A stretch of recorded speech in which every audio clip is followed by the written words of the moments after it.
twongeye kubaha ikaze abakurikiye Hilde Universe TV nk'uko bisanzwe rero tukaba tubagezaho ibiganiro bigiye bitandukanye. Njyewe rero Bright niko nitwa, we witwa nde?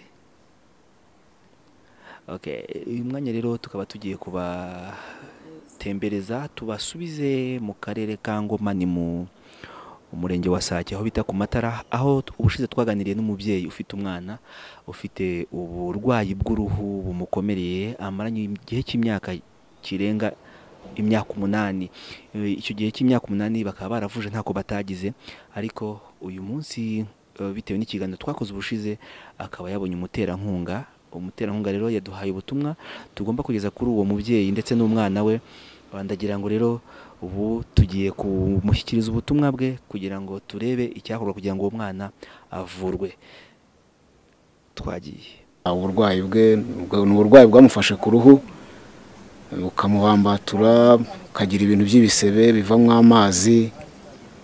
Hanyuma mu gihe ageze afite nk'umwaka n'igice uburwayi bwashushe n'ubwihisha, tubaho ngaho mwana arakura nk'abandi, ariko bigeze muri uyu mwaka wa 2020 kwezi kwa 8 nibwo uburwayi bwongeye kugaruka. Umaze kumufata twavuje kuri poste de santé ya Nkanga, bageza kutuvura ibyo bashoboye biranga, twiyambaza indi centre de santé ya Rukoma nabo batuvura ibishoboka birananirana. Twagiye no ku ivuriro ryigenga rikorera hano Sake, nabwo turavuza biranga. Tukaba rero dufashe urugendo rwerekeza mu burasirazuba, aho ni muri Ngoma, mu karere ka Ngoma n'umurenge wa Sake aho bita ku Matara. N'urugendo rudufata amasaha 2 n'igice, hagendwa amasaha 2 n'igice. Tukaba rero tujyanye n'abanyamuryango ba Keza Shadia Hilde Universe Foundation kugira ngo babashe kubona uwo mwana bashaka gufasha, bamubone by'umwihariko kugira ngo bamenye hakomoka havuka, bibonere nabo ukuri. Ngira ngo nk'abantu bakurikiye kino kiganiro twagiranye n'uyu muryango babonye ko n'umuryango ukennye udafite uburyo. Mu by'ukuri nk'uko mubizi indwara z'uruhu ni indwara ziba zihenze, kugira ngo abantu babashe kuzivuza zipfe gukira bisaba ubushobozi buhambaye. Nicyo gituma rero uyu muryango Keza Shadia Hilde Universe Foundation wiyemeje ko ushobora kubafasha bakagerageza bakareba ko babasha kuvuza byaba bishoboka. Burya rero koko nufasha yafasha, niyo mpamvu rero nawe aho uri ushobora kureba uyu muryango ukabona ko hari icyo wawumarira mu by'ukuri. Rero tufashe urugendo rujyayo, mu kanya gato turatugezeyo, ngira ngo mu isaha 2 n'igice turatugeze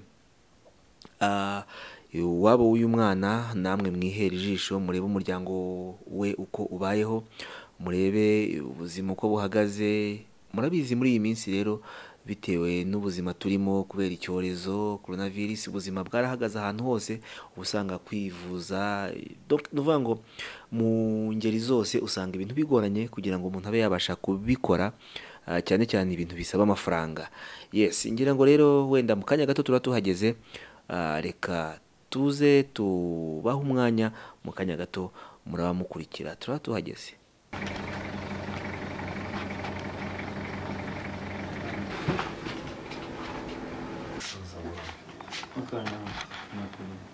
Zimwe musiga amavuta bita Elayo byari byoroshye, nahageze igihe gitoya. Rwamagana Rwamanyuze Rwanda wazibashye hano zaza ako urugendo naburiya ni ntabwo ruba rurerure. Nawe umuryango witwa Hilde Universe Foundation, mpereye aho ngaho iruhande rwawe bamwita Mugenza Jean George cyangwa se Jean Dieu, akaba ari vice perezida. Bamwita Zimbera Jean Claude, akaba ari ashinzwe ibikorwa. Uyu akaba ari umujyanama. Rero ni ukuvuga ngo cya gihe twazaga hano barirebye basanga hari icyo bashobora gukora. ahubwo burya ngira ngo ukurikije uko yari ameze burya byaba bimeze neza. Nyuma byarakaze cyane birakara ibindi byasanze hari uduti bari bampaye hari ikintu twakoze nyine ku mubiri nk'inyuma ubona twabonye wabonaga bisa nkaho byumye biri gukira. bivuze ngo umuhanga mu kumuvura icyo mbona bigaragaza birasaba ko aramuvurira inyuma ariko avuramo n'imbere, kuko buriya ibitutumba inyuma biba byaturutse indani. Ntabwo buriya utema uruhu ari uko ari rwo rwizanye gusa, ari rwo rwizanye burya ushobora no gusigaho gutya umunyu wa kikukuri ugacya byuma, ariko buriya n'imbere mu maraso hari ikintu kivanzemo. Icyo nicyo mbona bagomba kwitaho. Reka ndeke mugenzi wanjye akomeze kugira ngo dukoreshe wenda umwanya ugize tubone ko duhongera. Ubwo rero mwe nifuje yuko uyu mwana baba bamufashe mu maboko bakareba igishoboka, bakamushakira umuganga ugomba kumuvura neza. Amahoro bitekana.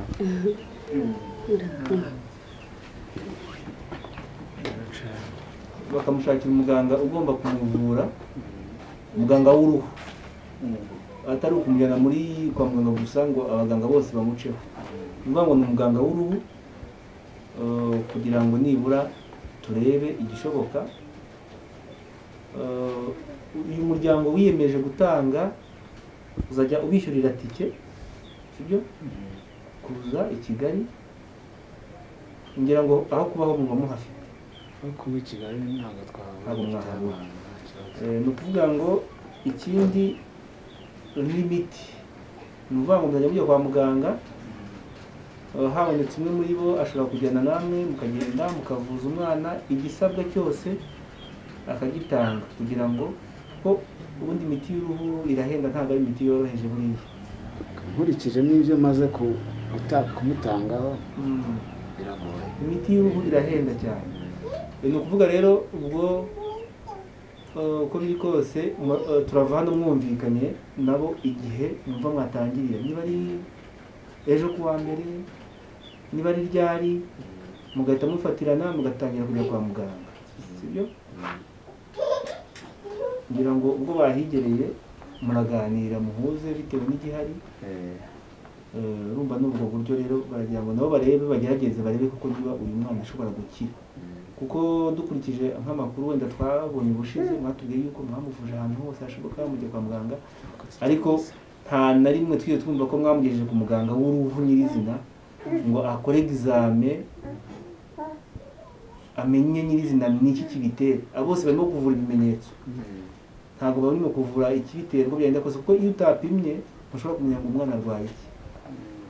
Rero ni ubwo buryo abagabo bari hano ubwo muraganira mwumve uburyo mubishyira ku murongo. Yes, murakoze cyane rero. Reka wenda mpereza ntagombye gutinda. Kuvuga ngo nk'uko mugenzi wanjye yabwiye, twamugira neza Jadier uhagarariye umuryango wa Hit Universe Foundation, wiyemeje gufasha abantu aho bishoboka, gusa ariko burya ubufasha bukuru n'Imana ibudufasha.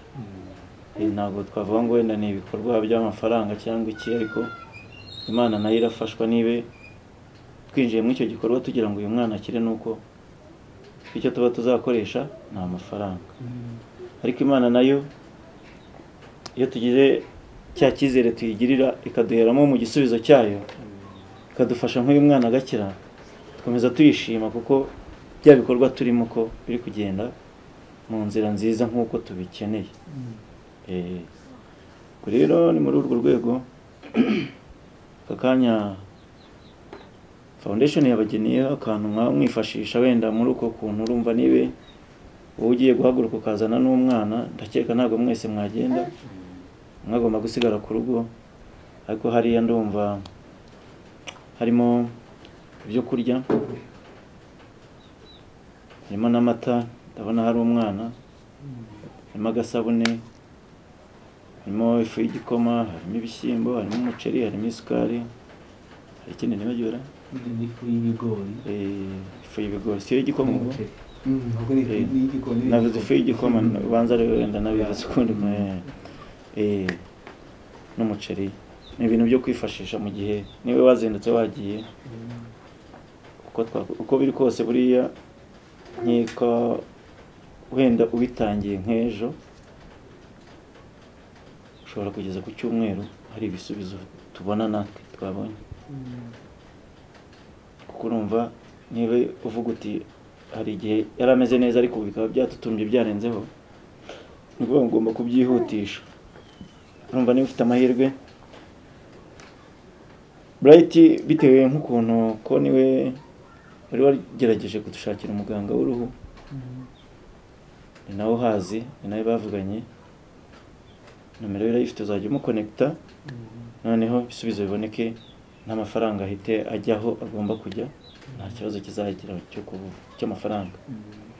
ubwo itike nimwe muzi wenda itike yo mugomba gukoresha guhaguruka hano no kugenda, hanyuma wenda ukavuga ngo turabasigira itike, hanyuma mwijo mutangire igikorwa cy'umwana, kereka ne hari ibindi bintu barurimo.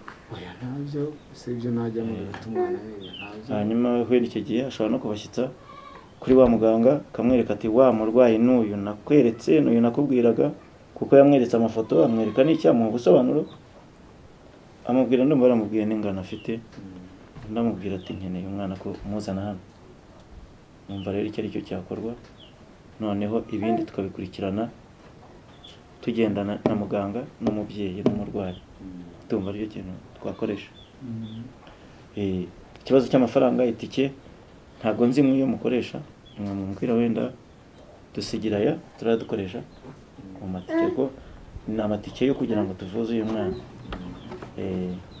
Wenda nyuma y'amahirwe azaza nyuma wenda ibindi nabyo tuzagenda tubimenya bitewe nuko turamutse, ariko nizera ntashidikanya ko Imana izabidufashamo. Numva niba uyu mwana itaramutwaye akirwara bino bintu akaba akirwana nabyo, ntawe izamushyira ahubwo izamuvura.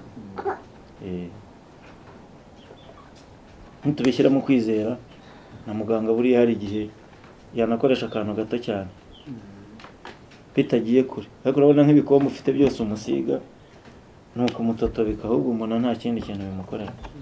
Ko biriya bintu urumva nabyo ubwayo niwe bitotobeka, kandi ubu ikindi cyo maze kubona mwakoresheje imiti myinshi cyane. niyo ngo niba bakubwiye ngo nomba amase usigeho uhita usigaho, ntibakubwiye kuba gikukuru kubaho, ibintu byinshi bakubwiye byose nyine kubera ububabare ubona umwana afite uhita umuzanira. Tugeze rero y'amahirwe muganga koko akatubera uw'igisubizo Imana yaba yatweretse, nta kintu numva byatubera byiza ko byanihuta, kandi azakira, reka tubyizere kubera Imana. Ntabwo nzi aho umuganga aherereye naho Bright arabanyuriramo kuko arahazi kugira ngo muganga sinzi niba urabona kimihurura kwanza nuvuga ngo ni hafi no kwa ambasaderi w'abanyamerika aho yari atuye, hari hafi no kuri Minagi ndahazi muri ako gace, ariko mu ruhande rureba mu rw'intare. Ni ukuvuga ngo nyine bwo impamvu uvuze gutyo, ntabwo iki gihe nta muntu wawe bafite telefone, ubwo ikiba uramumbwiye ngo iby'amatike none ntabwo ushobora kumenya yo kuva hano nkagira Nyabugogo, ariko ubwo amasirikasiyo yandi wenda nakora nta niyo mba ntazi uko angana, nuko byo ntabwo biba bigoye mu mujyi hagati. Mu mujyi hagati ntabwo bigoye, hagoye kuva hano kugera i Kigali. Hayo buri uriya muganga akorera hano reba umuhanda uhuza KBC bihuze n'ahantu ashaka gucumbika, aho hantu ashaka kubona icumbi. ahantu nacumbika mfite mushiki wanjye w'Ikabuga. Wowe wacumbika Kabuga? Niho nacumbika kuko niho. Ubwo urumva uvuye hano wagera Kabuga, wagenda ujya Kabuga, ubwo urumva ngo wajya utega imodoka iva i Kabuga, umuganga arahagana he? ambasaderi ubundi ni ku muhanda igendera n'amaguru cyangwa gutega Kabuga? n'amaguru. uvuye muri taxi n'amaguru kuko hari ni reba nawe KBC ahiri ku mpande wo munsi yo kwa ambasaderi ihuka KBC ni hari uko ndumva nkuko tubyifuza Bright nk'umuntu watangiye iki gikorwa ko Imana igomba kubimufashirizamo akanagisoza Bright izo nshingano ni zawe ariko tukuri iruhande twese tuvugana twese tukuri iruhande noneho ikibazo kibaye connection ibi tuzaba tuvugana turebe ibindi mpanga mu mutwe wanjye umwana ameze gutya nta bindi ubwo rero ngize amahirwe nkabona ubufasha nk'ubwo ngubwo ntabwo ari nabitera umugongo hari ibishobotse no mu gitondo nategura umwana mu gitondo tukaza hanyuma ubwo tugatangira process yo kumuvuza ndabona aribyo byiza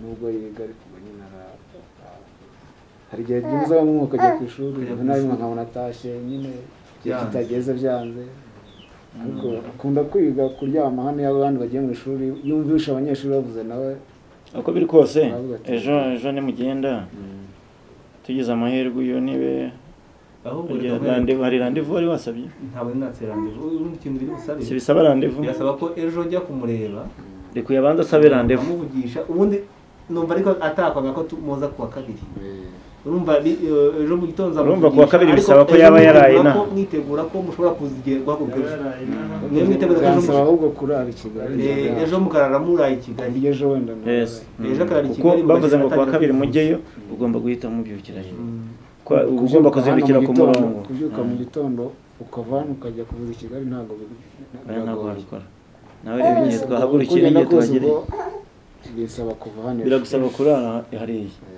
noneho kuwa kabiri uyu ejo azaba yatse gahunda zose buke mu cyakare kuwa kabiri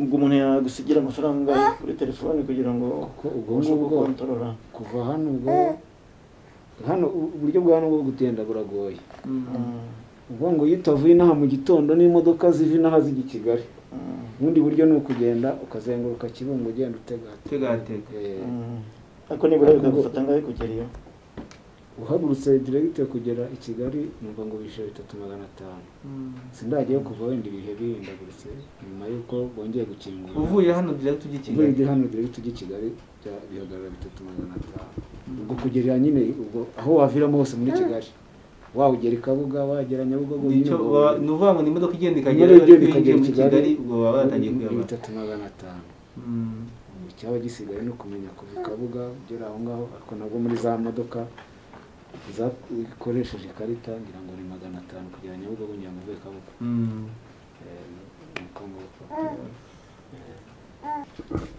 ibindi ndumva ari uko twagira tuti Nyagasani akomeze dufashirize mu kwizera natwe tuba dufite kandi tugomba gufatikanya n'uyu mwana kugeza akize nk'uko twabyemeje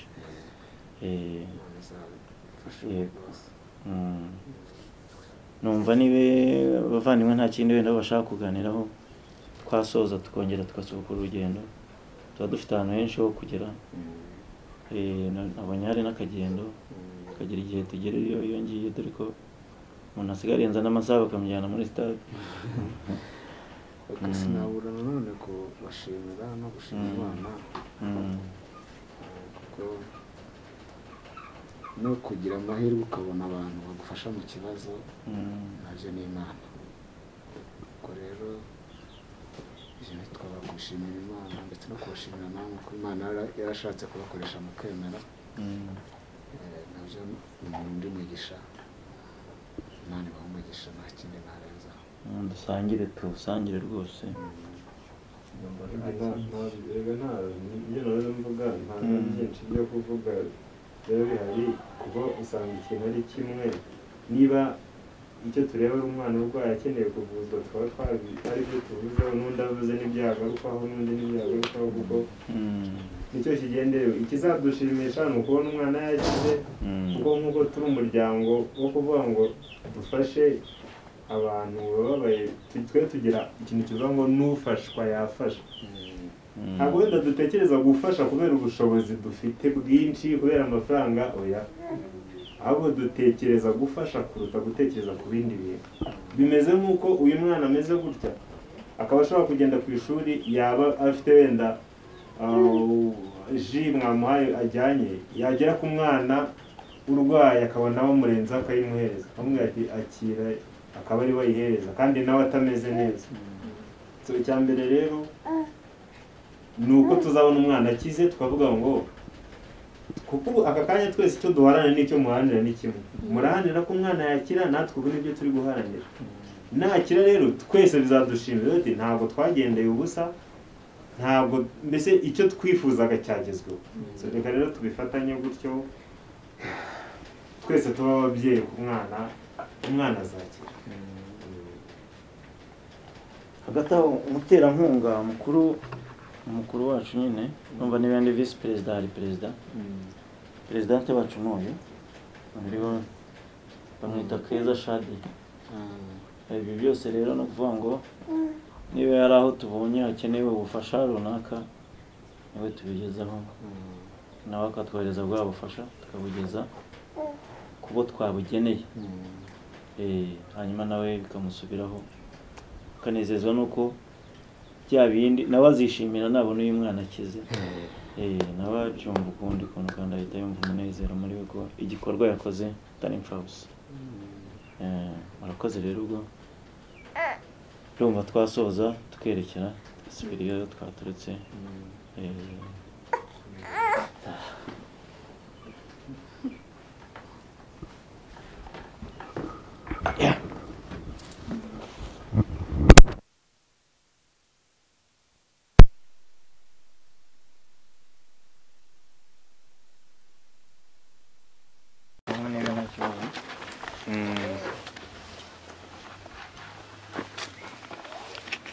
Siko byakomeye ndiriho byinshi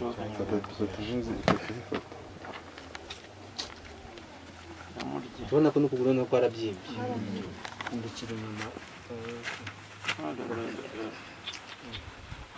nimufata ndanje